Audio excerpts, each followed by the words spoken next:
E aí pessoal, bom dia. Eu sou o João Pedro do Centro Acadêmico de Engenharia Civil e hoje começando o nosso novo projeto aqui com o intuito de conhecermos melhor nossos professores e darmos um incentivo a mais ao pessoal da graduação. Estamos aqui hoje com o professor Rafael Alves de Souza. Professor, primeiramente, obrigado por ter disponibilizado um pouco do seu tempo e poder vir aqui com a gente participar desse projeto. O professor Rafael é da área de estruturas, mais especificamente de concreto, tem graduação aqui pela Universidade Estadual de Maringá, mestrado pela Unicamp e doutorado pela Poli da USP com um período sanduíche na Universidade do Porto. E agora eu queria pedir para o professor dar a sua mensagem inicial aí e em seguida apresentar como foi a sua vida antes do curso aqui na UEM e isso aí. Bom, obrigado Mistrelo, obrigado Centro Acadêmico. Para mim é uma grande honra voltar ao Centro Acadêmico, porque, não sei se você sabe, mas eu fui presidente também do Centro Acadêmico, né? Na época eu estava estudando engenharia, estava no segundo ano, tive a honra de ser presidente do Centro Acadêmico, então foi um período que eu tive a oportunidade de aprender bastante, principalmente sobre, digamos assim, interação, gerenciamento de pessoas, trabalho em equipe, então foi um período muito legal e sempre recomendo para todos os estudantes, né, poderem participar dos centros acadêmicos, ter essa experiência, porque realmente é enriquecedora, né? Em relação à minha história dentro da engenharia, na verdade eu sempre fui um cara que estudou muito, eu devo talvez todo meu interesse, minha formação ao meu avô. Eu queria lembrar a memória do meu avô, Abeligi Alves. Eu me lembro quando eu tinha 7 anos de idade, ele tinha uma biblioteca pessoal e ele costumava emprestar alguns livros. Eu me lembro que o primeiro livro que eu peguei dessa biblioteca dele foi um livro do Aristóteles, chamado Arte Poética, Arte Retórica. Nossa. E eu vi aquele livrinho, achei legal o título e tudo mais, e ele pegou e falou: você vai levar esse livro, mas você vai me trazer de volta daqui a um mês e vai me dizer o que você leu nesse livro. Então dali eu aprendi duas coisas: o compromisso de devolver algo emprestado e ainda o compromisso de estudar alguma coisa e entregar o que você entendeu daquilo, né? Então a passagem com meu avô para mim é marcante. Meu avô, que era engenheiro agrônomo, e também me lembro que ele me levou para ver uma construção de uma rua, e eu tinha um pequeno caminhão e ele pediu para os operários ali da obra para derramar piche, né? Você vê o que em cima do caminhãozinho, era um caminhãozinho tanque tipo de gasolina, e derramou piche em cima daquele caminhão. E eu considero também esse um dos meus primeiros contatos com a engenharia, uma situação que realmente me marcou bastante, né? Então eu aprendi a ler, tive o gosto de ler desde cedo, também comecei a escrever também desde cedo. Eu escrevia muito bem, redação, inclusive no vestibular a minha melhor nota foi em redação. E aí quando eu estava mais ou menos na 7ª, 8ª série, eu comecei a montar minhas bandas de rock, né? Então eu tive uma primeira banda de rock que chamava Abutres do Pântano, né? A gente, quando era moleque, queria fazer um nome de banda que fosse algo impactante, né? Então quanto mais pesado fosse o nome, talvez a banda pudesse gerar um interesse, né? Então aí criei essa primeira banda chamada Abutres do Pântano. Na sequência veio a Rastafari Joe, aí veio o Ruído Rosa, que depois, posteriormente, até um disco do Pato Fu saiu com o nome Ruído Rosa, né? Que foi interessante. Aí montei o The Guavas, que na época foi uma banda de Maringá que fazia músicas próprias, cantadas em português, numa época que todo mundo cantava em inglês. E eu com 18 anos fui para São Paulo para assinar o contrato com uma gravadora, que era a gravadora da banda Velhas Virgens na época, né? Então eu com 18 anos caí em São Paulo para assinar um contrato de gravação de um disco, mas os caras queriam da gravadora que eu largasse o curso. Nessa época eu já tinha entrado no curso, estava aí no primeiro ano, né? Eu falei: não, vou terminar o meu curso. Me senti tipo Sócrates na época da Copa do Mundo, quando cursava medicina, mano. Não, vou primeiro terminar o curso. Então foi mais ou menos isso. E daí ainda dentro da música, então você vê, toda essa parte de ler e escrever acabou culminando nas minhas bandas, né? De escrever meus discos, escrever minhas músicas, escrever minhas letras, e depois veio, já depois, como professor, veio uma outra banda chamada Inimitável Fábrica de Gyps, que foi uma banda que a gente gravou. Nós temos 3 discos de estúdio, temos um disco ao vivo gravado ao vivo no Sesc Vila Mariana, em São Paulo, né? Então assim, eu tive também um sonho de ser rockstar aí, né? Digamos que dentro do underground a gente foi longe pra caramba. Dentro de Maringá talvez a gente tenha sido uma das bandas que mais produziu música autoral. A gente talvez possa dizer que inspirou aí gerações mais novas, né? E eu sinto bem orgulhoso dessa parte musical. Mas o legal é que na época do vestibular, me preparando, eu gostava muito de música. Meu pai eu tinha ido mal nos primeiros dias, né, matemática, física e tudo mais, ele falou, poxa, vamos ver se você quer música mesmo, né? Mas eu tinha me inscrito para engenharia.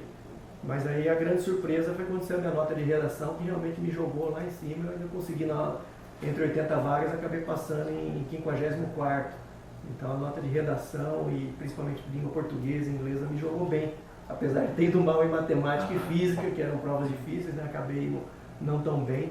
Então, essa é basicamente a minha história prévia antes da entrada na universidade, né? Que eu acabei entrando com 18 anos, na primeira tentativa, no curso de Engenharia Civil da UEM. Só prestei o UEM, não prestei mais nenhum local.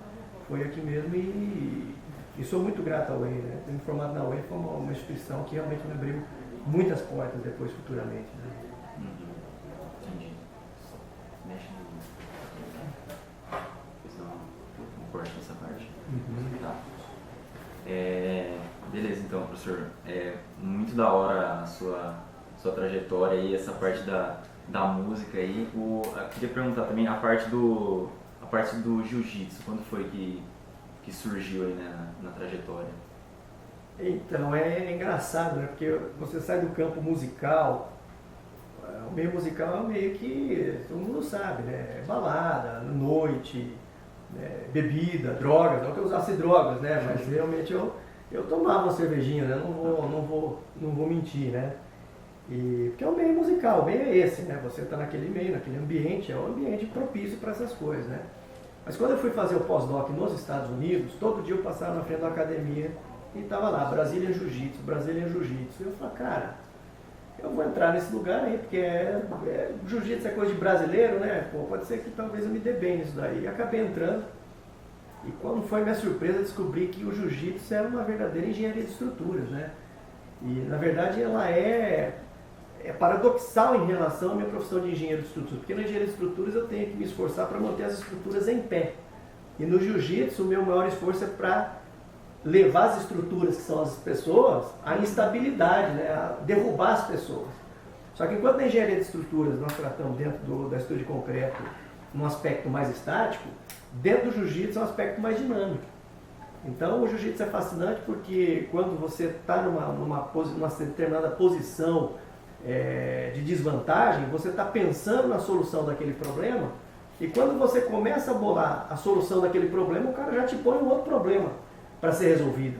Então é um problema dinâmico que vai ser encadeado e você então tem que ficar resolvendo. E o problema tem tudo a ver com estruturas, porque ele é baseado em desequilíbrios, né, de gravidade, torções, momentos, alavancas, né?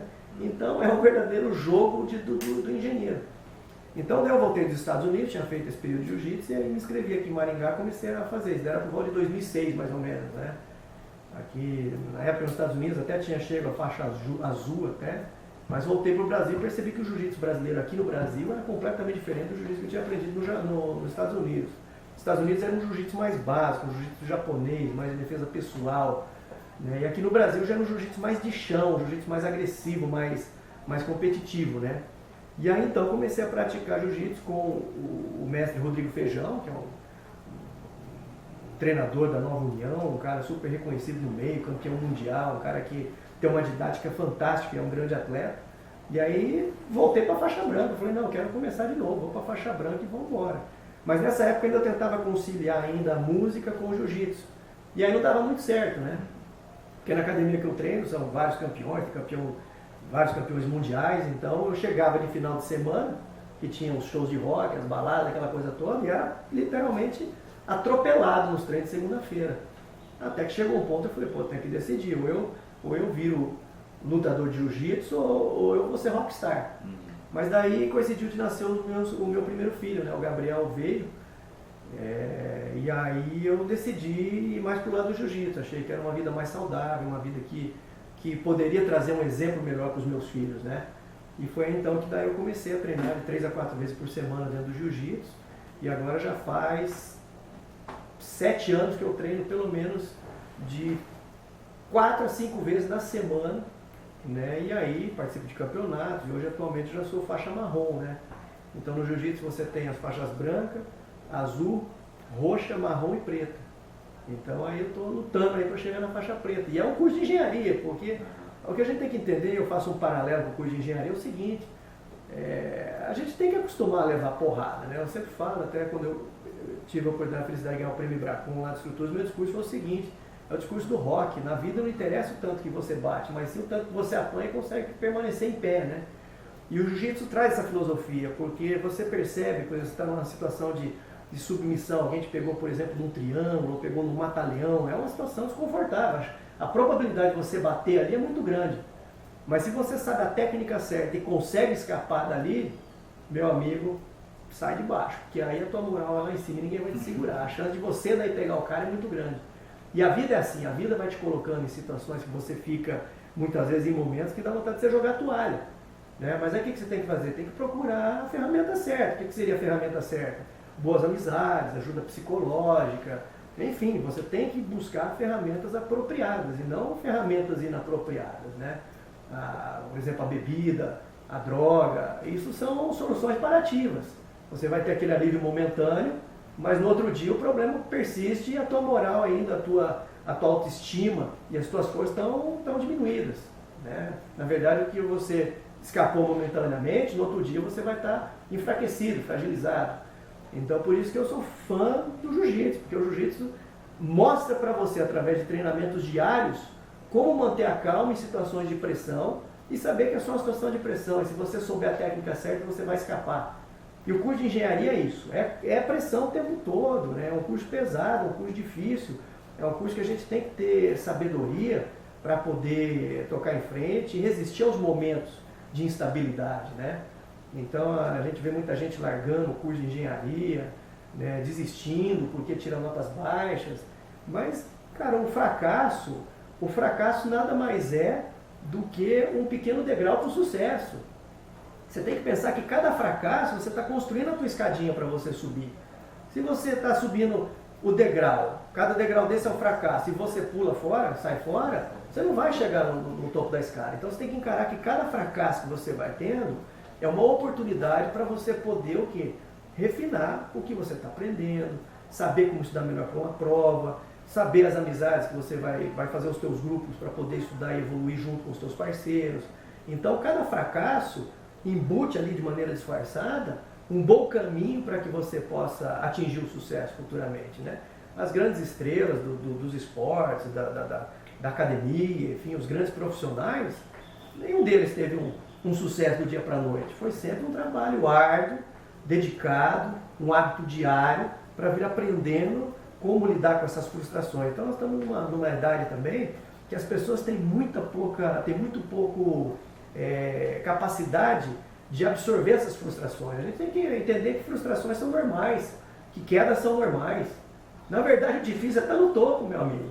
Né? Isso é a situação excepcional. A situação de levar porrada e cair e se dar mal, isso é uma situação cotidiana, a gente tem que estar acostumado com isso. Né? Por isso que a gente tem que valorizar bastante quando a gente atinge um momento de sucesso. O que seria um momento de sucesso dentro do curso de engenharia?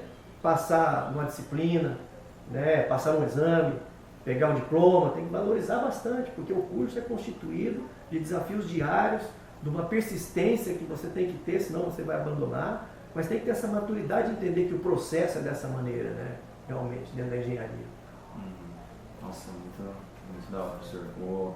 Legal ver como que se conectou bem a parte lá da engenharia de estruturas com o esporte, como que isso te ajudou, muito massa.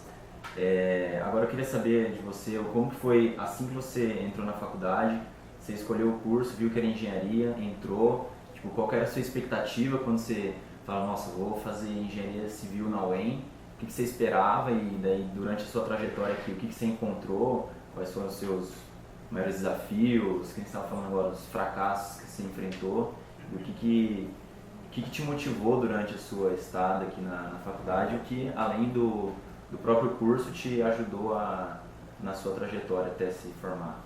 Uhum. Bom, quando eu entrei na engenharia, eu na verdade entrei na engenharia porque eu tinha um objetivo muito claro. Eu via nas construções, eu via a quantidade de armação de vigas, lajes, pilares, eu ficava fascinado com isso. Mas eu tinha também dois amigos que também cabe aqui lembrar, são dois irmãos, o Alexandre Barbeta e o Antônio Batista Júnior, que inclusive é dono do Tribus Bar.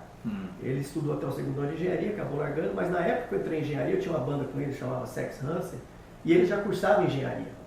E eu já vinha olhando essa questão de pilares, vigas, eu ficava fascinado a quantidade de armadura que ia nessas estruturas, eu já queria saber o porquê, né? E aí, naturalmente, influenciado talvez também pela presença desses dois grandes amigos, eu tive interesse de cursar engenharia, mas eu já cursei os 5 anos de engenharia, sempre pensando em estruturas. Então eu sempre foquei com mais ênfase na estrutura. Não sei se você sabe, mas tem uma teoria chamada teoria de Pareto, que seria a regra do 80-20. Seria mais ou menos o seguinte: 80% dos resultados são decorrentes de 20% dos seus esforços. Ou seria mais ou menos o seguinte: imagine que você tem uma empresa, 80% do resultado que essa empresa consegue é decorrente do trabalho de apenas 20% dos funcionários. Então isso daí a gente chama de teoria de Pareto, e dentro da engenharia nada mais é do que a curva ABC, né, que a gente vê lá em produção civil, em planejamento, construção de edifícios, né? Ou seja, dentro dos insumos totais, você tem aí 20% desses insumos que probabilisticamente vão corresponder a cerca de 80% do custo total, né? Então o que eu fazia? Eu aplicava inconscientemente o teorema de Pareto, eu focava 80% dos meus esforços em 20% das disciplinas, que seria basicamente as disciplinas de estruturas. Então essas daí realmente era que eu tinha um compromisso comigo mesmo, que eu não admitia de maneira nenhuma tirar uma nota vermelha, digamos assim, né? As outras, tirei lá uns 5 lá em uma outra disciplina que não fosse estrutura, beleza, tolerável. Agora, para mim era uma questão de princípio. Eu tirava uns 5, por exemplo, em mecânica das estruturas, em concreto, em estruturas de aço, para mim era uma humilhação, entendeu? Porque eu pensava assim, bom, se eu quero trabalhar com estruturas, isso daqui, meu amigo, eu tenho que saber mais do que todo mundo, isso daqui eu tenho que manjar, eu tenho que realmente jogar todas as minhas coisas. Então, assim, eu tenho todos os meus cadernos da época de graduação, inclusive estão lá na minha sala, de estruturas estão lá guardadas, estruturas, tudo escrito em lista de exercício que eu fazia, em livros, e comprava livros já naquela época. Então eu fiz um curso de engenharia, mas com muita ênfase mesmo na parte de estruturas. Inclusive o 5º ano era um pouco diferente do que vocês têm hoje. Na época você podia escolher entre construção civil, hidráulica, transportes e estruturas. Vocês faziam o 5º ano só numa determinada área, era uma espécie de uma ênfase que você escolhia. E ainda, com toda essa dedicação a estruturas, o 5º ano ainda eu escolhi a área de estruturas. Então ficamos lá calculando um prédio durante o ano todo. Então eu saí muito bem formado em estruturas, né, nesse período.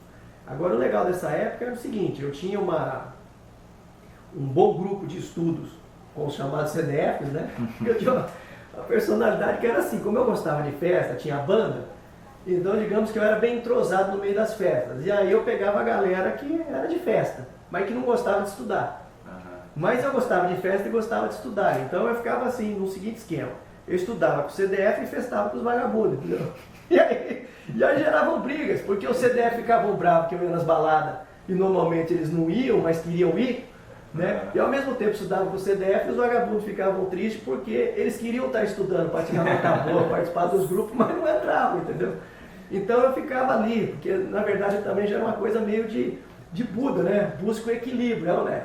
Então eu tinha o equilíbrio entre a diversão para poder desestressar e o equilíbrio pro outro lado também, que era o lado do estudo sério. Então eu sabia conciliar bem as coisas, né? Eu tive essa, digamos aí, uma certa inteligência emocional de saber que também não adiantava só estudar, que eu ficava maluco. Então também tinha que ter uma vida social, e na hora de festar eu ia com a galera que sabia festar, mas na hora de estudar eu ia com a galera que sabia estudar. Então assim eu conseguia absorver o que tinha de melhor dos dois grupos, né? E foi legal. Acho que isso daí é uma estratégia interessante para você poder aproveitar bem a vida, né? Porque a vida também vai passando, né? E a gente tem que saber aproveitar para não ter a sensação de que a vida passou e que você não fez nada, né? Então, por exemplo, eu me casei, mas quando eu me casei eu estava plenamente consciente, porque eu tinha aproveitado a minha vida, né, de uma maneira que eu julgava apropriada e na quantidade correta, né? Então, para mim, depois de casar foi tranquilo, né? Agora, muitas vezes você só estuda e daí depois você começa a ganhar dinheiro depois de engenheiro. Então, primeiro na faculdade você não tem grana, né? Esse aqui é o grande problema, né? Aí depois você começa a ganhar uma grana, aí você casa, mas aí depois você fala, pô, mas não aproveitei a vida, aí você tem a grana, aí você quer aproveitar a vida, aí começa a atrapalhar na vida pessoal e tudo mais, né? Então, assim, dá para se divertir sem grana, né? A gente juntava eu era o único de Maringá na época, assim, um dos poucos de Maringá, não digo único, mas dentro da turma que eu saía, provavelmente, que eu festava, provavelmente eu era o único de Maringá. E aí ia nas repúblicas, eu tinha na época um Chevette velho também, já os caras andavam tudo a pé, eu pegava os caras, levava os caras para as baladas e tal, né? E era aquela coisa louca, né? Porque meus amigos vinham aí de Regente Feijó, Presidente Prudente, eram os caras que curtiam o sertanejo, eu levava os caras lá no Tribão, falava, vamos pro Tribão, cara, o que é isso? Vamos lá, e os caras já iam, e era um universo diferente, né? Então era legal, a gente se divertiu bem naquela época, assim, mas também estudou bastante também. Conseguiu aproveitar realmente o melhor de todos os mundos aí possível. É que naquela época, talvez, a gente não tinha essa questão que tem hoje das redes sociais. Hoje você vê a pessoa lá, tem lá, se ilude, né? Ela tem 5 mil amigos na rede social, né? Pô, cara, é melhor você ter 5 bons amigos que você conversa todos os dias do que você ter 5 mil pessoas que você vai lá, grava uma live e te assistem, cara. Né? Então, naquela época a gente tinha muito mais interação e talvez por não ter essa vida social que tem hoje, talvez a gente sofresse menos. Porque quando você olha a rede social, tá todo mundo bombando na vida, só você que tá ferrado, né? Essa aqui é a verdade. O cara lá tira foto na Ilha de Caras, o outro lá na Estátua da Liberdade, e você aqui no bloco C67 estudando aí para a prova de mecânica das estruturas, precisando tirar 10 para passar, né? Então causa essas frustrações, né? A rede social. Eu acho que talvez a galera abandonasse mais a rede social, procurasse uma interação mais real, né? Corpo a corpo, talvez essas frustrações também diminuíssem um pouco, né? Sentir mais o calor humano, cumprimentar as pessoas, falar um bom dia para a senhora que limpa o bloco, para o vigia que está ali cuidando do estacionamento, né? A gente se voltar mais para sensibilizar para as coisas que estão cercando a gente, as árvores que tem no entorno, os passarinhos cantando. Aqui no C67 tem um sabiá que toda vez que estou dando aula de concreto, ele está cantando ali na árvore. Quantos escutam, né? Poucos, né? A maioria está lá, às vezes assistindo aula e vendo Facebook, vendo o que, né? Então acho que se a gente voltar um pouco mais para essa essência, né, de dar valor às amizades, à boa conversa, sentar num banco ali, conversar mais do que ficar preocupado em curtir uma foto ou postar uma foto, né? Talvez acho que ajude também a diminuir também, inclusive, essa evasão aí. Eu tenho pelo lado da minha família, da minha esposa, tenho lá o lado da galera que é psicóloga, que mexe com psicologia, e o número de atendimento que eles estão tendo de depressão é absurdo, cresceu demais. Mas por quê? As pessoas estão enfurnadas em telas de celulares, computadores, né? E estão deixando de viver efetivamente. E acabam ficando vendo a vida dos outros como se a vida dos outros fosse uma maravilha, sem perceber que na verdade muito do que o outro está projetando ali também, muitas vezes é uma vontade de ser aquilo que está sendo projetado, e a vida de verdade, boa de ser vivida, está sendo muitas vezes deixada de lado, né? Então é por isso que de novo eu volto, a questão do esporte é muito boa. Porque o esporte, ele te reconecta com a realidade. Ele faz você estar ali presentificado. Ele faz você ficar 2, 3 horas longe do celular, longe do computador. Né? Agora pensa no estudante de engenharia, o cara estuda lá 8 horas por dia, ele sai 8 horas por dia, o que ele vai fazer depois? Ele vai ficar navegando na internet. Então ele não consegue ter um momento de lazer, cansar o corpo dele, fazer a mente esvaziar. Ele está sempre com a mente cheia. E outra, tem uma sensação também que eu comecei a perceber ao longo do tempo, que é o seguinte: a gente está sempre atrasado. Antigamente eu me lembro que a gente tinha que saber o AutoCAD, né? Saber o AutoCAD você estava tranquilo, ia ter emprego e tudo mais. Mas para você saber as coisas era difícil, né? Você ouvia na televisão alguma coisa, alguém que tinha que viajar para o exterior e tal. Hoje em dia não, você entra na internet, já é Revit, já outros programas, Binha, Tecla, SAP, é o caramba. É um monte de programa que você tem a sensação que você não sabe. Né? Então eu volto para aquela teoria também do Garrincha, né? O Garrincha na Copa, não me engano, na Copa 50, não sei qual Copa que foi, tinha um zagueiro não sei se era da Suíça ou da Suécia, que falou, ó, marcar o Garrincha é fácil, ele só dribla para a direita. Chegou no jogo, o Garrincha só driblou para a direita, meu amigo, e o cara não viu a bola. Entendeu? Então, demonstrando que na vida, às vezes, é melhor você saber fazer bem uma coisa do que você ter que saber tudo, né? Então, adianta você saber esse monte de programas computacionais, sendo que você sabe meia boca. É melhor você saber muito bem o AutoCAD. Se você souber muito bem o AutoCAD, garanto para você que provavelmente você vai se dar bem melhor do que você saber vários programas. Mas isso vai na questão do quê? Do foco, né? Como hoje a gente entra para estudar mecânica das estruturas ou concreto armado, você entra lá para procurar, sei lá, redistribuição de momentos em Viga. Aí você entra lá, no final das contas você comprou uma geladeira na Casa Bahia e nem lembra por que você entrou lá, né? Porque a gente perdeu o foco. A internet é uma coisa que fica te bombardeando informações o tempo todo. Isso te faz perder o foco, te faz ter a sensação de que você está atrasado, que você não está evoluindo. Aí você vê as fotos de todo mundo se dando bem, aí todo mundo evoluindo e você ferrado, né? Então, o esporte ele ajuda você a reconectar. Eu digo, pode ser só esporte, pode ser, sei lá, uma meditação, uma yoga, né? Tem vários caminhos, né? Uma música, montar uma banda, sei lá, participar do centro acadêmico, vir para reunião, discutir, bolar um projeto, né? Tem várias maneiras de você, projetos sociais, tem várias maneiras de você se reconectar com o mundo real, né? Eu acho que está faltando essa reconexão com o mundo real. Talvez isso ajude a diminuir um pouco esse sentimento de frustração, de incapacidade, de lidar com as frustrações, né? O esporte também ajuda aí. O esporte não tem essa, você vai jogar, ou você vai perder ou vai ganhar, dependendo da situação. Tem esporte que não tem empate, você vai perder ou vai ganhar. E a gente tem que aprender a perder, né? Tem que aprender a perder, levantar e ir lá e batalhar para aprender, e aprender a ganhar acima de tudo, né? Ver que ganhar é uma questão que nem sempre você vai conseguir se manter no topo, né? Vai ter momentos espetaculares, você vai ganhar, mas o estado natural muitas vezes é perder e continuar. E esse é o esquema da vida, né? Uma hora você vai ganhar, mas para isso, para uma hora você ganhar, você tem que estar perdendo, mas continuando, né? Então é por aí o caminho. Entendi. O professor, continuando você mencionou no começo do centro acadêmico, queria saber também como foi que você se foi apresentado ao centro acadêmico, como você entrou e como foi como você se desenvolveu lá dentro e chegou a assumir a presidência depois. Uhum.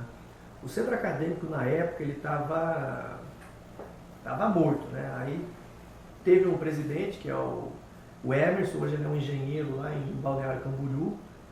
Ele pegou e retomou a ideia do centro acadêmico, ele renasceu esse centro acadêmico no peito, sozinho. E aí precisava de uma continuidade, né? E aí foi nesse momento que daí eu entrei.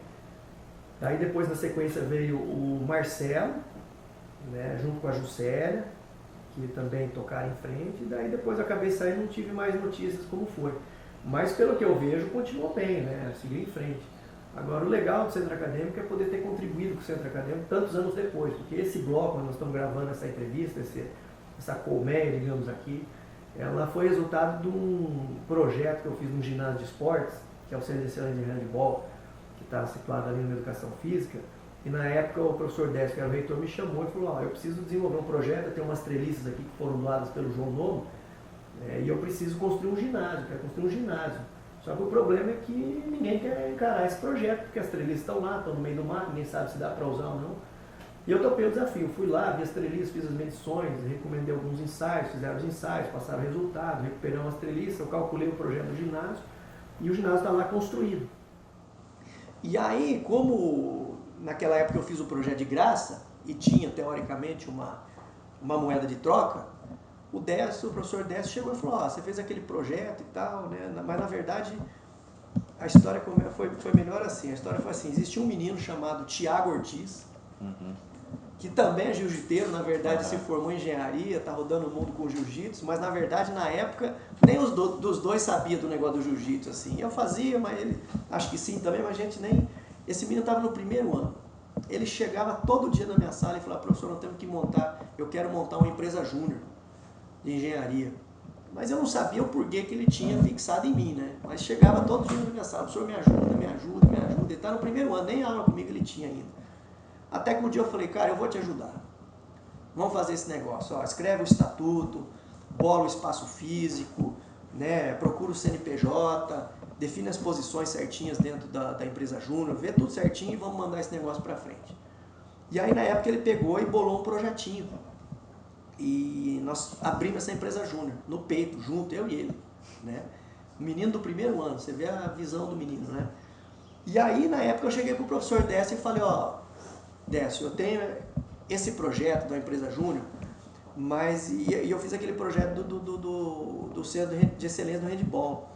Será que você não poderia, em função desse projeto, ceder pra gente a construção do centro acadêmico da empresa júnior no mesmo local?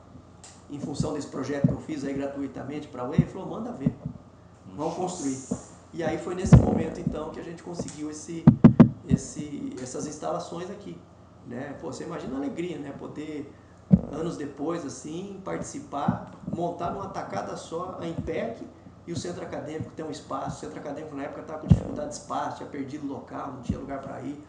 E aí foi construído esse bloco aqui. Então esse bloco nasceu desse projeto e dessa troca, né? Aí tanto é engraçado que nem a IMPEC, o Thiago montou a IMPEC, deixou aí um legado, foi embora. A IMPEC tem aí suas pernas próprias. Às vezes a IMPEC, a grande maioria às vezes nem sabe da origem minha, do Thiago, como tudo começou, porque virou um organismo independente, entendeu? Ganhou vida própria, é autônomo, as pessoas entram e saem, tem vida própria. Mas começou dessa maneira, é assim que começou. Então você vê, tendo participado do centro acadêmico enquanto estudante, eu entendi a importância do centro acadêmico, dos alunos poderem discutir as questões relacionadas aos aspectos pedagógicos, administrativos do curso de engenharia, participar, porque nós damos as aulas, tudo mais, mas vocês são as pessoas que estão recebendo esse produto. Vocês é que têm a capacidade e o dever de avaliar esse produto. Então, a participação de vocês para dar esse feedback de como o curso está indo é essencial. E o centro acadêmico é a voz para isso. Porque o centro acadêmico é a representatividade dos alunos. Então, os alunos vêm aqui, manifestam as suas questões aqui para o centro acadêmico. E o centro acadêmico, através de lideranças escolhidas dentro do meio acadêmico da engenharia, leva então essas questões para o departamento, né, para a chefia do departamento, para que providências possam ser tomadas. Então, o centro acadêmico é uma ferramenta política que tem que ser explorada ao máximo.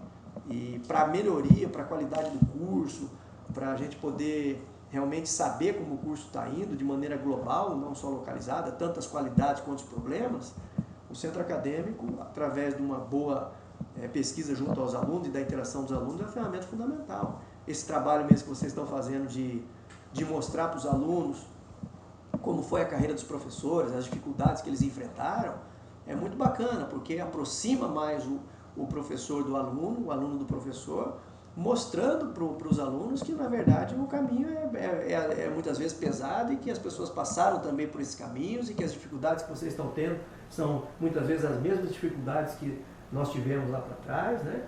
Com a diferença que lá para trás, muitas vezes, não tinha estrutura. Eu, quando me formei em engenharia, por exemplo, eu não tinha iniciação científica. Hoje vocês têm a iniciação científica, tem vários professores aí conduzindo pesquisa, hoje vocês têm um mestrado aqui. Na época eu não tinha mestrado, eu tive que ir para Campinas, né? Então hoje vocês já enfrentam uma estrutura, já tem uma estrutura muito melhor do que a gente tinha na época, né? Então acho que agora o centro acadêmico cabe mais mesmo poder fazer esse levantamento do que está errado no curso, do ponto de vista do aluno, onde a gente pode melhorar, quais são as qualidades, melhorar a interação. Isso eu julgo uma interação entre professores e alunos através dessa entrevista, digamos assim, esse bate-papo. Isso é super legal para interagir melhor, para as pessoas se conhecerem melhor, para entenderem melhor a história do local onde elas vivem, né? A gente conhecer melhor nossa aldeia, né? Isso aqui é o fato, né? Às vezes a gente acha que São Paulo, tudo que está em São Paulo é o que tem de melhor, mas não, São Paulo é uma grande aldeia, cara. Aqui nós temos nossas qualidades aqui, se a gente conhecer as nossas histórias, as histórias das pessoas que nós temos aqui, nós vamos ver que aqui é um local amplo, repleto de qualidades e de experiências positivas. Isso é um desafio muito grande que a gente tem de tentar criar em todo mundo esse sentimento de pertencimento aqui ao curso, ao bloco, à universidade, para o pessoal cuidar, né, sentir parte, querer estar aqui e estar sempre proposto a também ajudar, a melhorar cada vez mais. Porque vocês vão carregar esse título de UEM com o resto da vida. Né? Vocês vão se formar na Universidade Estadual de Maringá no curso de Engenharia Civil.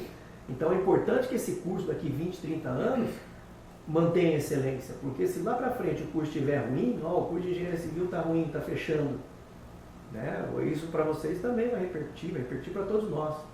Então por isso que é importante todo mundo ter esse sentimento mesmo de pertencimento, de vestir a camiseta mesmo e falar, poxa, eu pertenço aqui, eu vou colaborar para que isso seja melhor, né? Eu vou brigar pelo meu curso, né? Não vou deixar falarem mal do meu curso, vou me orgulhar do meu curso. Então isso é importante, é como você falou, tem que ter um envolvimento, tem que ter um pertencimento. É essa maneira de fazer as coisas ficarem melhores, ainda melhores, né? Professor, como que você faz uma análise da época que você fez o curso, você se formou, para agora? Tipo, a visão geral assim, que você tem da graduação mesmo, da estrutura, do corpo docente, no geral, em comparação da sua época para agora. Eu acho que tinha dois perfis diferentes, né? De uns tempos para cá, digamos que as agências governamentais que fornecem recursos para pesquisa começaram a exigir dos cursos uma qualificação em termos de mestrado, doutorado, pós-doutorado maior do que se exigia no passado. Então, antigamente no curso de engenharia existia uma mescla maior entre engenheiros do campo, da prática, e acadêmicos, né, que tinham feito mestrado, doutorado, mas se dedicavam exclusivamente à docência. De uma década para cá, eu acredito que muito desse perfil do engenheiro com um enfoque mais prático, que eventualmente contribuía na docência, ele acabou sendo reduzido. O que eu acho ruim, porque dentro da medicina, da odontologia, né, da engenharia, é importante ter uma mistura entre o profissional que está encarando o problema ali do dia a dia, para trazer essa experiência, para mostrar como é feito, com o pesquisador, né? E eu sinto que as universidades estão indo muito para o lado só do pesquisador. Mesmo os cursos de engenharia estão deixando de lado profissionais fantásticos, que têm um domínio fantástico dentro das suas respectivas áreas e que podem contribuir muito para o ensinamento da técnica da engenharia, porque a engenharia é uma técnica. Nós temos que entender que a engenharia não é simplesmente uma matemática. Né? A matemática você vai, através da dedução lógica, você vai fazer as coisas. Agora a engenharia exige técnica. Por exemplo, como que eu faço uma boa ancoragem de armadura? Qual o segredo de eu dobrar a armadura? Como que eu vou fazer uma conexão com uma resina epóxi? O que isso vai requerer no tratamento do substrato? Então, essas são técnicas que, por mais que você leia, né, são difíceis de dominar. Eu sempre faço a pergunta, como que você aprende o equilíbrio? Né? Você aprendeu a andar de bicicleta. Como que você aprendeu o equilíbrio? Né? Você aprendeu provavelmente arrancando a rodinha, arrancando a outra, então, caiu pra caramba, até que chegou um ponto que você conseguiu equilibrar, você falou, poxa, esse então é um danado do equilíbrio.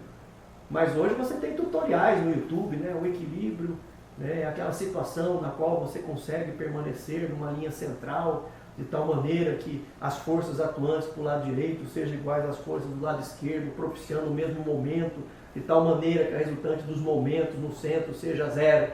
É ou não é? Você consegue, mas e pôr esse equilíbrio na prática? Você consegue?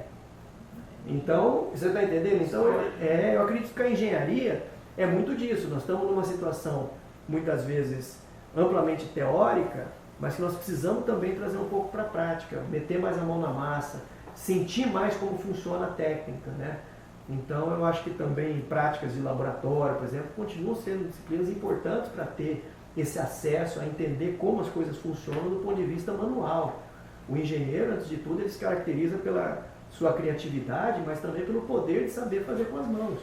Não digo que o cara tem que saber chegar e levantar uma parede, mas ele tem que saber, por exemplo, como mistura uma argamassa, como que ele deixa lá faz uma queima do cal para poder preparar a argamassa, o traço certinho, né? Ver se o cara está aplicando adequadamente. Então teria que ter essa mistura. E quem dava esse mix no curso, né, eram esses professores que tinham um maior contato com a prática, né, e o que realmente está sendo perdido. Então eu acho que mesmo de repente, talvez, se a gente focasse a colaborador, o camarada é professor colaborador, por que o cara tem que ter mestrado, doutorado para um colaborador, sendo que é um período temporário? Cara, vamos pôr um cara que seja colaborador, mas que tenha de repente uma boa experiência prática, que entenda muito bem de uma determinada técnica. É a maneira de você trazer uma pessoa que não fez mestrado, doutorado, mas que pode ter um know-how fantástico em como fazer com as mãos. E que pode transmitir, então, para os alunos uma experiência que talvez alguém que tenha feito mestrado, doutorado, já não tenha essa característica. E o que enriqueceria o curso muito mais, né? Então, eu acho que as universidades de engenharia, principalmente, medicina, odontologia, vão ter que pensar nisso, né? Vão ter que fazer essa mistura. Você vê, por exemplo, eu venho da escola politécnica, talvez eu seja um dos poucos engenheiros do departamento, né, da área de estruturas, que fez o doutorado fora de São Carlos, né? Na escola politécnica, por exemplo, para dar concreto armado, eles sempre exigiam que quem fosse dar concreto armado fosse alguém que tivesse um escritório de cálculo. Ou seja, porque a preocupação de ter realmente uma docência que estivesse conectada com o que é feito na prática. Então é legal isso daí. Você pode deixar algumas disciplinas dessa maneira, né? Então eu acho que, em relação à minha época, o que mudou foi isso. Agora, a estrutura física hoje em dia é muito melhor, o acesso à pós-graduação é muito melhor, né?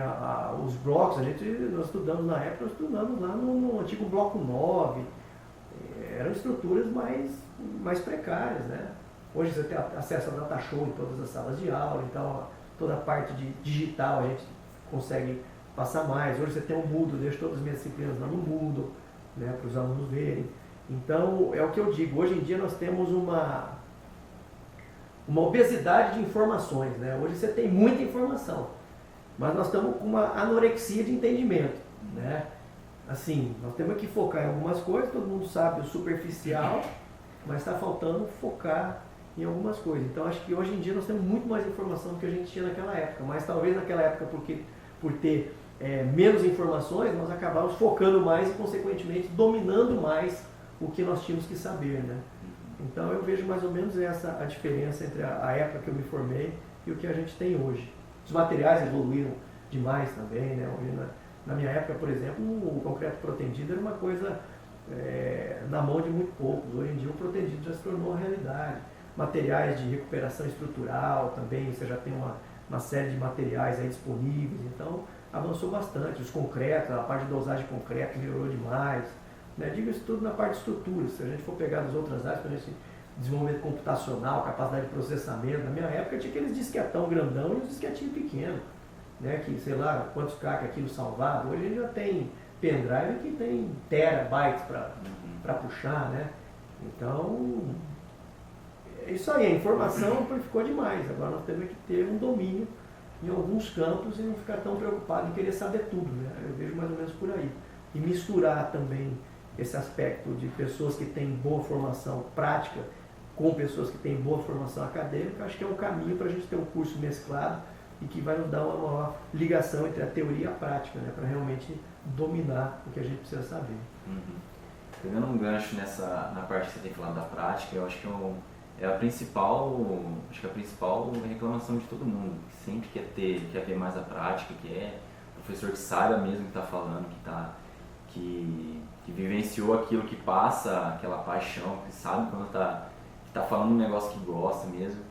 E nesse sentido eu queria perguntar do início de carreira, depois você se formou, como que foi o processo da formação das suas empresas e tal, e como que é a sua vida profissional até hoje. Bom, eu desde que me formei eu sempre fiz projetos, né? Sempre desde a pós-graduação, eu sempre pegava um projeto estrutural e vinha desenvolvendo. Aí quando eu cheguei na UEM, passei no concurso da UEM, aí na época eu tinha dedicação exclusiva, era TID, né? E aí eu comecei a fazer projetos internos, foi aí que surgiram esses projetos. Teve a editora da UEM, projeto meu, o banheiro da Química, o ginásio de esportes, tem outro ginásio que era a cobertura das quadras que tem ali na frente do RU, que acabou não sendo feito. Então, fazia vários projetos aí, né, internamente. E prestava consultorias também externas, naquela época recolhia o dinheiro para a universidade. E aí começou a crescer uma demanda, principalmente na área pericial, né, começou a aparecer. E na época eu tinha feito o concurso para professor titular. Veja bem, na universidade você tem os professores efetivos, né, que começam numa classe, se é doutor começa a chamar da classe adjunto, né, pode passar para a classe associada. E tem a classe que a gente chama de professor titular, que seria o nível máximo da carreira, que der um concurso especial e você tem que ter passado pelas várias áreas da instituição, ou seja, área administrativa, pesquisa, docência, tem que ter tido uma vida acadêmica, digamos assim, completa para você estar apto a fazer o concurso, tá? Então daí abriu um concurso na área de estruturas para professor titular dentro da área de concreto e na época eu estava habilitado, porque eu tinha na época, era pesquisador do CNPq, estava com um nível de produtividade muito elevado, então foi uma oportunidade que eu agarrei com unhas e dentes e acabou dando certo de eu me tornar professor titular. Acontece que o governo do estado demorou muito tempo para fazer a nomeação para professor titular. E aí eu fiquei meio chateado. E comecei a pensar o seguinte, eu não posso depender do estado. Basta ver o que acontece no Rio de Janeiro, né? Os servidores públicos lá, em abril desse ano, o cara recebeu parcela do 13º do 2017, né? Então eu falei, eu não posso depender do Estado. Poxa, eu me dediquei a minha vida inteira, cheguei a professor titular, cheguei muito novo a professor titular, né? Eu cheguei a professor titular, não me lembro, eu devia ter quantos anos? Me lembro, estava faz uns 30 e poucos anos, talvez eu tenha sido a história do professor titular mais novo da instituição, sabe? E aí eu acabei ficando um pouco chateado porque ele demorou demais. Eu falei, pô, me dediquei tanto e agora demorar tanto para ter essa nomeação, né? E aí eu falei, não posso depender do Estado não, eu tenho que abrir a minha empresa. Nisso também culminou com o nascimento dos meus filhos, né? Eu falei, poxa, o dia que eu morrer e sair da UEM, entra um outro no meu lugar, a história continua e eu fui só mais um, né? Será que é isso? Eu falei, pô, eu gostaria de deixar um legado. E aí a empresa é uma maneira de você dar continuidade. Eu acho bonito quando você tem uma empresa com 30, 40 anos de idade, os filhos assumem, aquilo vai sendo tocado para frente. Então, como eu tinha 2 filhos, minha esposa é arquiteta, eu falei, eu vou abrir uma empresa de engenharia, assim, minha esposa também já tem uma arquiteta nova, né? Minha esposa é 10 anos mais nova do que eu, então, logo que ela se formou também, a dificuldade para entrar no campo de trabalho na arquitetura é complicadíssima, né? É uma área muito concorrida. Então, foi uma maneira também de ela ter uma oportunidade de trabalho e a gente ia casar, então, arquitetura e engenharia de estruturas. E aí nós abrimos a Engracon Engenharia e Arquitetura, que nasceu com esse enfoque, né? E também pensando na molecada, né? Eu tenho 2 molequinhos, o Thiago, que tem 5 anos, e o Gabriel, que tem 7. Se no futuro eles quiserem participar, seja como engenheiro, arquiteto, administrador, contador, ou mesmo que eles queiram fazer outro curso, sei lá, medicina, artes, o que eles quiserem fazer, e só pegar os rendimentos, mas administrar aquilo de uma maneira efetiva, é um caminho mais curto, né? Eu tive que fazer concurso público, estudar e tudo mais. Se eu já tivesse alguma coisa preparada pela família, claro que fica uma coisa mais fácil de você tocar em frente, né? Então eu pensei nisso e também pensei, bom, e se o Estado quebra, como que eu faço? Eu vejo, por exemplo, a oportunidade que a UEM entrou em greve, né? Muitos colegas aí, muitas vezes aí, apavorados porque não ia cair o salário, compromissos a serem honrados e o salário não caindo e eles não tendo de onde tirar o dinheiro, né? Porque vira o mês, meu amigo, o dinheiro vai embora. E aí não caiu o salário, como você faz?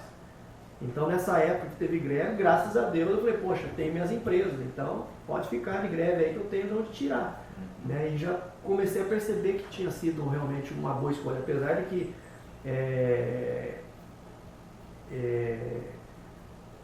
calma aí que eu perdi o fio da meada aqui. Entrou em greve. Entrou em greve, então a ideia da empresa foi para não depender do Estado, acima de tudo, para que a minha esposa também pudesse exercer arquitetura já mais cedo, sem precisar ser empregada de ninguém, para que futuramente, com as empresas consolidadas, os meus filhos possam, se quiserem, não vou forçar eles lá em casa são livres para decidir o que quiserem fazer, né? Vou apoiar eles no que quer que seja, porque eu acho que primeiro, para ter sucesso em alguma coisa, você tem que gostar do que faz. Se você não gosta do que você faz, você vai ser infeliz e naturalmente você não vai produzir o seu máximo. Se você não produzir o máximo que você consegue, vai ser muito difícil de você ser bem sucedido naquilo que você está querendo fazer.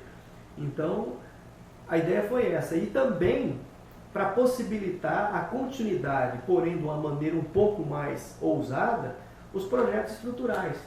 Então, com a empresa também foi uma boa possibilidade de se envolver em alguns projetos interessantes e poder realmente testar toda essa teoria que eu aprendi ao longo da vida, né? Para mim, a teoria boa é aquela teoria que sobrevive à prática. De nada adianta você ter um grande acervo teórico, mas você não testou aquela para ver se funciona. Né? Então, a ideia era essa, era testar todo esse acervo teórico de maneira prática, ver o que efetivamente funciona, o que precisa ser refinado. Então, muitas ideias de pesquisa eu trago do campo e vice-versa. Muitas ideias da pesquisa eu aplico no campo e assim uma coisa vai alimentando a outra e assim a gente consegue vir evoluindo no ponto de vista de projeto. E foi nesse tempo também, no ápice da crise, né? A Engracon já está indo para 7 anos. Aí eu montei a Engrafix, né? Então a Engrafix, o próprio fix em inglês significa de arrumar, né? A Engrafix, e se pensar Engra, né, que seria engenheiro R.A. Rafael, né, o Rafael Alves, né, Engrafix, então eu seria o engenheiro Rafael que arruma, né, Engrafix. E Engracon seria parte de concreto, né, Engracon repetiria o concreto. E os dois nomes são parecidos, que era para casamento, para ser uma coisa que fosse uma... A Engracom faz o projeto, a Engrafix vai e executa. Mas a Engrafix seria mais no enfoque de recuperação estrutural, né? Para pegar coisas que ninguém pega. Por exemplo, precisamos chegar aqui e arrancar um pilar daqui. Como que a gente faz? Então, precisamos meter uma proteção aqui, fazer uma recuperação com chapa de aço, entrar nesses problemas mais pesados, né? E aí a gente foi para esse enfoque, né? O nosso escritório trabalha com as duas empresas simultaneamente. A Engrafix, em função da crise, está um pouco mais parada. A Engracom, graças a Deus, já estabilizou, segue bem, né? Vai com passos fortes aí. Mas o legal é que a gente consegue sempre alinhar uma coisa com a outra e fazer um trabalho em conjunto, né? Mas ainda temos muito ainda que crescer, aprender, evoluir, nos adequarmos a essa questão do BIM, implementamos no escritório agora. Temos que estar atento ao que vai no dia a dia. Então a prática, além de você ter que saber, você tem que lidar com a situação comercial. Então a questão é o seguinte, não adianta você ser o melhor. As pessoas não vão te contratar porque você é o melhor daquilo lá, né? Existe muita questão do preço. Quanto você está disposto a pagar para contratar o melhor?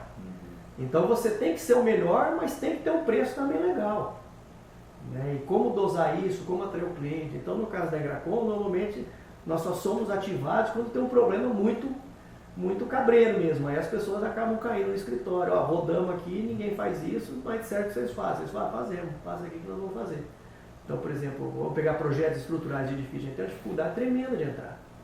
Porque mesmo sabendo, dominando técnicas mais avançadas e tudo mais, o nosso preço ele é mais alto do que os concorrentes. E já tem concorrentes que fazem preços mais baixos e que estão no mercado há 20 anos. Então é difícil você quebrar esses elos, tá entendendo? Então também é legal, porque ele trata também dessa questão que a gente começa a perceber que na vida, nem sempre o melhor preparado, quem tem o maior conhecimento, vai ser necessariamente o que vai se dar melhor. E a gente já começa a perceber isso no curso de engenharia. Pega lá o cara que é o mais CDF no curso, que mais entende de engenharia, nem sempre esse vai ser o cara que vai ganhar mais grana. Né? Por quê? Porque a engenharia depende de questões sociais, de ciclos de amizades, de envolvimentos, de relações. Então, às vezes, um camarada um pouco mais limitado intelectualmente do ponto de vista da engenharia, acaba se dando melhor, às vezes, do que o mais intelectualizado. Por quê? Porque, às vezes, o cara, esse de menos capacidade em engenharia, ele sabe procurar as pessoas, sabe gerar correntes, tem mais contatos, ele vai procurar um cara melhor que ele, vai pagar o cara melhor que ele vai ganhar a grana dele, vai resolver o problema e vai dar tudo certo. Enquanto o outro, que às vezes sabe muito, mas às vezes tem poucas conexões, ele vai ficar com conhecimento para ele mesmo, né? Então a empresa também, para mim, trouxe esse desafio. Como que eu posso aplicar uma engenharia de alto nível e conseguir entrar nos locais e levar essa engenharia de alto nível, né, mas num preço que seja atrativo para mim, que justifique, né, a minha atividade, mas que também seja interessante para quem está contratando. Então pensar um negócio, que é uma coisa que muitas vezes não é pensado no curso, pensa bem, vocês estão fazendo engenharia, tá, mas vocês estão pensando lá na frente, depois de formado, o que vocês vão fazer? Vocês vão trabalhar na empresa, vão ter empresa de vocês, vão ser autônomos, o que vocês vão fazer? Né? Então, na verdade, é o que eu falo, a galera chega lá, eu chego no quarto ano para dar aula, tem ninguém em notebook, em celular, conversando, não respeitando o professor. Eu falo, cara, vocês estão se enganando. O curso a engenharia não vai começar depois de você se formar, a engenharia já começou agora. Aqui eu dando aula, eu já estou vendo 40 engenheiros na minha frente. São 40 pessoas que eu vou poder ser consultado no mercado para falar sobre essas pessoas. Então você tem que se comportar como engenheiro desde o primeiro ano. Porque ao longo desses 5 anos, se você for um cara respeitoso, interessado, quando você chegar lá no 5º ano e pintar uma oportunidade de estágio numa empresa legal e me ligarem, que eu recebo com frequência pedidos, né, tem alguém para indicar, eu vou falar, não, pega o Mistrelo, que é um bom menino, ó, pode ir que eu ponho a mão no fogo, esse daqui vai ser um bom estagiário e, consequentemente, um bom profissional para vocês. Então a engenharia já começou lá atrás, você não tem que esperar você se formar para daí falar, agora eu sou engenheiro. Não, já pensa que você já é engenheiro e já começa a fazer as conexões agora, já começa a ter a seriedade agora, já comece a se vestir como engenheiro agora. Né? Parece bobeira, mas até a maneira como a gente se veste muitas vezes repercute. Né? Não dá o cara no 5º ano, o cara chega lá de bermuda, chinelo, cara, é 5º ano, filho. Né? Seja um engenheiro. Você vai indicar um cara desse? O cara vai chegar no estádio de bermuda, porque o cara vai de bermuda. Se você indicar o cara se veste assim todo dia, a hora que você indicar, o cara vai lá desse jeito. Entendeu? Então você já tem que olhar, pô, o cara é caprichoso, o cara é cuidadoso, faz a barba, faz o cabelo, é bem apresentado, conversa bem, sabe conversar, né? Então isso daí é uma coisa fora da engenharia, mas que as pessoas já podem vir exercitando ao longo do curso, né? Então, e se você quiser ser um empreendedor, como no caso eu quis ser, eu tive que aprender e estou tendo que aprender coisas muito além da engenharia, né? E aí você vê que na verdade a engenharia dentro do processo talvez seja a parte mais simples. O mais difícil é você conseguir o projeto e ganhar o projeto. Essa é a parte mais... Ganhar o cliente. É ganhar o cliente, entendeu? Então é isso aí. Eu queria que o professor falasse um pouco do o que te motivou, por que você escolheu a docência, por que você escolheu ser professor? Rapaz, na verdade, ser professor na minha vida foi talvez um dos maiores acidentes que me aconteceram, porque na verdade meus irmãos falam, pô, eu era muito ruim para explicar alguma coisa, né? Eu não tinha paciência nenhuma. E aí quando eu estava na Poli fazendo doutorado, pintou essa possibilidade de ser professor na UEM. Meu pai já era professor da UEM, né? Eu falei, vou fazer, vou lá ver qual que é, né?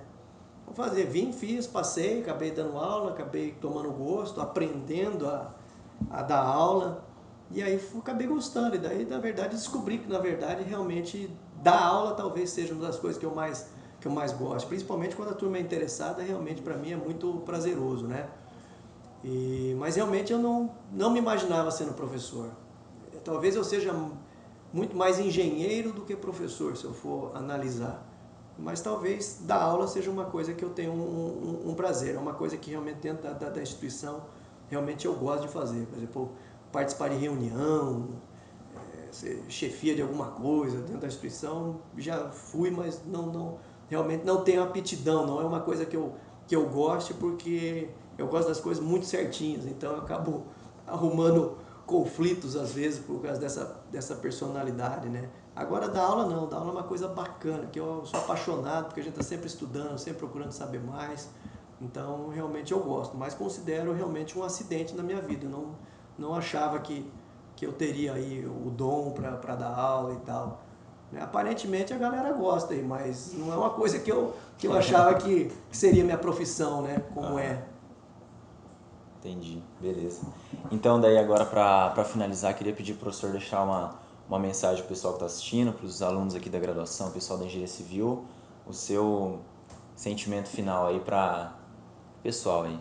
Bacana, eu gostaria de dizer para vocês, primeiro agradecer ao Centro Acadêmico, né, por esse convite e falar para vocês não desistirem do curso, se de repente estiver vivendo aí um momento mais conturbado aí, né?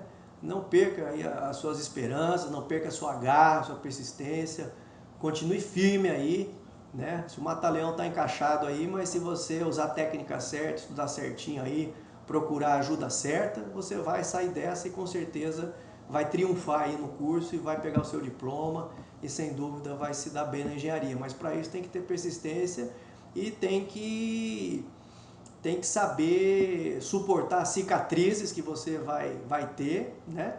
E olhar para essas cicatrizes aí com orgulho, porque elas realmente serão parte da sua história e quando você olhar para trás você vai ver que realmente valeu toda a pena, todo o esforço, tá? Então não desista, siga em frente, é pesado mesmo, é complicado, mas tem que entender que é assim mesmo, a gente tem que aprender, nós temos que nos sentir confortáveis no desconforto, talvez esse seja a maior mensagem que eu quero deixar para vocês, aprenda a se sentir desconfortável no conforto, porque vai ser dessa maneira que você vai conseguir encontrar a técnica certa para poder então encontrar as ferramentas para você superar os desafios que vão surgir para você, não só dentro do curso de engenharia, mas depois enquanto engenheiro. Então, na verdade, pensa que você está num processo de treinamento, né? A pressão mesmo vai vir depois, quando você for engenheiro, aí realmente a responsabilidade vai vir muito mais pesada. Então, se você aprender a se preparar desde agora, quando você chegar lá na frente, você vai ter todas as ferramentas necessárias para encarar tudo com uma naturalidade tremenda e poder então fazer tudo da melhor maneira possível, tá certo?